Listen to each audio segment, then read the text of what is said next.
Here's what it's actually like road tripping along the coast in Croatia. I'm living in a new country every month, and this is my raw and honest opinion of this coastal drive. If you're staying in one of the major cities like Split, Zadar, or Dubrovnik, this is super easy to factor into your trip. Croatia also borders 5 countries, so you could definitely add this to your European travels in other ways too. If you are road tripping across Croatia, there are 3 things that you should know. Number 1 is that most rentals are stick shift. Number 2, daily rental pricing is beyond cheap at about $20 to $30 for the whole day, but only if booked through a site like Expedia or Booking.com. And number 3, Croatia's geography is intense and roads can be too, so be prepared for some cliffside stretches and steep inclines.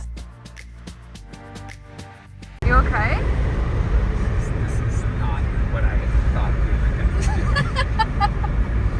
It's truly not that bad, and it's so worth it. It's just important to be comfortable, confident, and prepared for your drive. We picked up our rental car from Split, but like I said, in every major city and even in a lot of the small towns we visited, rental agencies are in great supply. The ease of this all is that the Adriatic Highway runs along Croatia's coast, and it's really just one long road. The road signs are very clear and they are in English. On average, you can also hit a gorgeous coastal town every 30 minutes or so this all made it very easy to hit the road with no map. In terms of actually driving as a whole, it was for the most part smooth sailing. You are at the mercy of the landscape, so you will see and come across select portions along the journey that may require some concentration behind the wheel. The roads are very well maintained, but things like steep inclines and blind corners definitely pop up. Despite drivers and their quick speed, cars on the road were really respectful and patient. We even stalled a couple of times and didn't receive any sort of flack.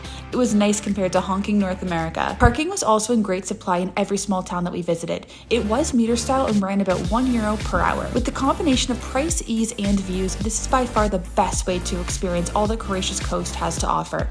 If this helped you in your road trip plans, please consider liking and subscribing. You can also follow along my daily adventures on Instagram and TikTok at Jessica Exploring.